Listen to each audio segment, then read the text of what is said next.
Next, inilah penetapan kebutuhan ASN di tahun 2022.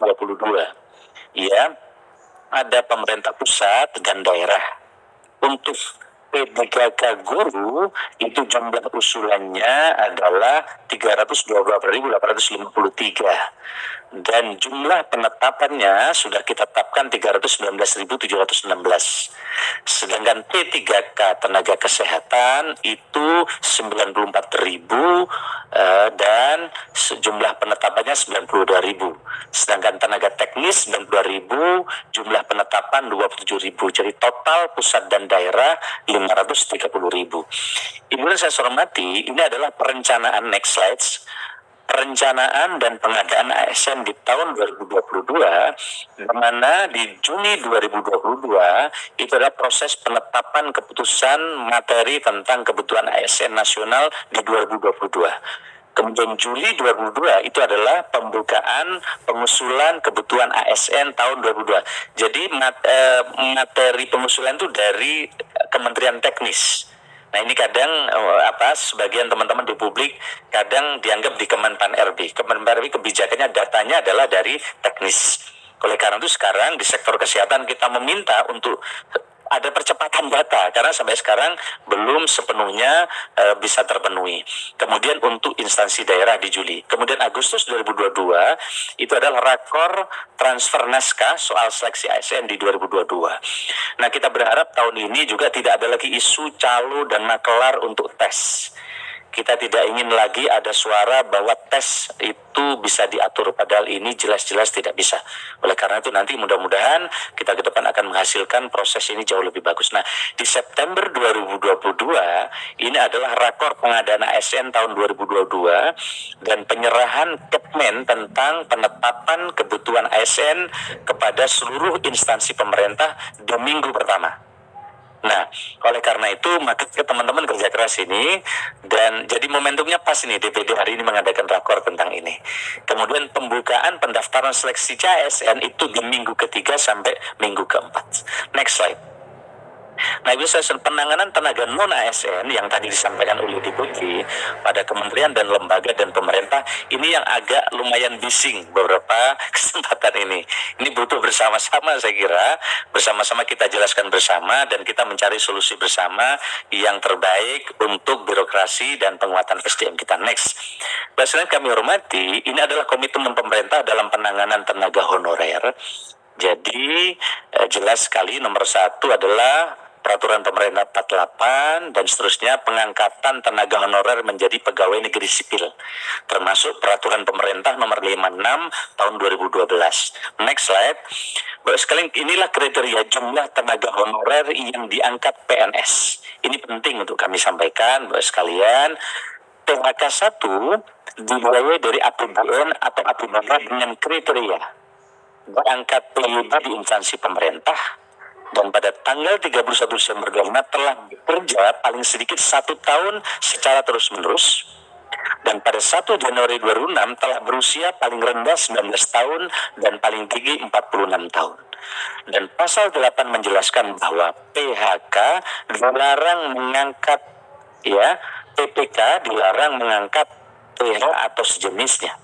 Dan proses pendataan awal terdapat 920.702 TH kemudian diangkat sebanyak 806.220. Ini adalah angkanya kira-kira gitu.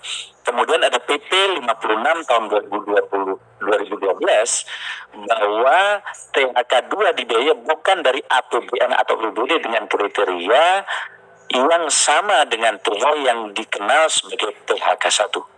Dan pasal 6A ayat 2 menjelaskan bahwa seleksi dilakukan 1 kali atas kesepakatan 3 komisi DPR, yaitu Komisi 2, Komisi 8, dan Komisi 10 pada waktu itu. Dan proses pendataan kembali dilakukan karena protes TH yang tercecer. Usulan diajukan oleh P3K terdapat 673.737, di mana dari sini ada 11 kali dari sisa THK 1 yang tidak diangkat yang mengikuti ujian sebanyak 648.460 TH yang disebut dengan THK 2, kemudian lulus dari ikut ujian itu 209.872.000 THK 2. Yang saya hormati, ini memang banyak yang memerlukan penjelasan terkait soal ini. Nanti para deputi saya minta menjelaskan jika ada pertanyaan dari Pak Sasot. Nah, kemudian perubahan tata kelola manajemen ASN itu ada beberapa regulasi dari Undang-Undang Nomor 5 Tahun 2014, di mana ASN sebagai profesi wajib memiliki kewajiban mengelola dan mengembangkan dirinya dan wajib mempertanggungjawabkan kinerjanya dan menerapkan prinsip merit dalam pelaksanaan manajemen ASN. Nah, ini harapan kita. Tetapi ternyata di perjalanan ada hal-hal yang kadang memerlukan kearifan dan afirmasi. Nah, kearifan dan afirmasi ini seperti apa? Tentu harapan kami tetap menjaga tujuan agar ASN kita dari waktu-waktu semakin baik. Nah, berikutnya terkait dengan pendataan tenaga non-ASN, surat Menpan RB sudah ada, di mana mengingatkan kepada kementerian lembaga dan Pemda tentang pemberlakuan PP nomor 49 2018 tentang manajemen P3K, bahwa pada November 2020 tidak boleh ada status tenaga non-ASN. Jadi ini adalah surat Pak Menpan untuk mengingatkan bahwa ada PP 49. Kemudian diminta kepada kementerian lembaga dan Pemda untuk melakukan pemetaan dan langkah-langkah penyelesaian tenaga non-ASN. Nah, surat ini juga mengingatkan untuk menciptakan kejelasan status, karir, dan kesejahteraan tenaga non-ASN yang bekerja di lingkungan instansi pemerintah. Ini surat nomor 203/2022. Kemudian ada surat Menpan RB juga nomor 01/2022 yang menyampaikan bahwa pendataan dimaksudkan untuk melakukan pemetaan dan mengetahui jumlah pegawai non-ASN di lingkungan instansi pemerintah, baik instansi pusat maupun pemerintah daerah, bukan untuk melakukan pengangkatan menjadi ASN. Surat ini yang membuat agak gaduh sedikit. Kira-kira betul ya, nggih? Nah, surat ini saya kira nanti perlu kita jelaskan bersama terkait dengan surat yang menjelaskan adanya PP nomor 49 2018. Kemudian surat ini juga menyampaikan bahwa pendataan meliputi tenaga honorer kriteria 2 atau THK 2 yang terdaftar dalam database Badan Kepegawaian Negara dan pegawai non-ASN yang telah bekerja pada instansi pemerintah. Inilah sebenarnya surat yang membuat kekhawatiran para bupati dan daerah yang nanti akan kami temui teman-teman ini untuk kita ajak dulu bersama, kira-kira itu. Pasti basicnya ke teman-teman DPD ini menyampaikan banyak hal. Nah, Pak sekalian saya hormati, lalu apa langkah-langkah ke depan yang akan kita kerjakan? Pertama, ini kita lakukan rapat koordinasi ASN di lingkungan pemerintah daerah yang dilaksanakan pada 24 Juli dihadiri oleh seluruh sekretaris daerah, provinsi, kabupaten, kota, asosiasi kota, dan juga teman-teman kabupaten se-Indonesia. Kebijakan pengadaan P3K guru, tenaga kesehatan, dan penyuluh keluarga berencana. Dan yang tiga adalah rapat koordinasi pendataan non-ASN bersama Badan Kepegawaian Negara dan lingkungan instansi pemerintah tanggal 20 Agustus 2022. Dan Kementerian PAN-RB senantiasa mendorong usulan kebutuhan P3K pada instansi pusat maupun daerah melalui kegiatan coaching klinik serta pembukaan perpanjangan masa pengisian usulan kebutuhan P3K. Ini kan kekhawatiran teman-teman kepala daerah ini karena merasa dikunci, tidak boleh lagi ada non-ASN. Nah, saya bilang kepada teman-teman kepala daerah ini suka ada janji kerja dan janji politik kepada konstituen. Kalau dikunci pasti marah mereka. Nah, maka lebih bagus jangan bikin pagar tinggi-tinggi kalau pagar itu harus dilompatin. Saya waktu jadi bupati melarang ada tenaga honorer. Saya patok gajinya 25 miliar. Saya kaget menjelang akan akhir setelah saya kunci, gajinya udah naik 45 miliar. Honorer tidak ada tapi dititipin di kegiatan. Jadi ilmunya ada aja teman-teman.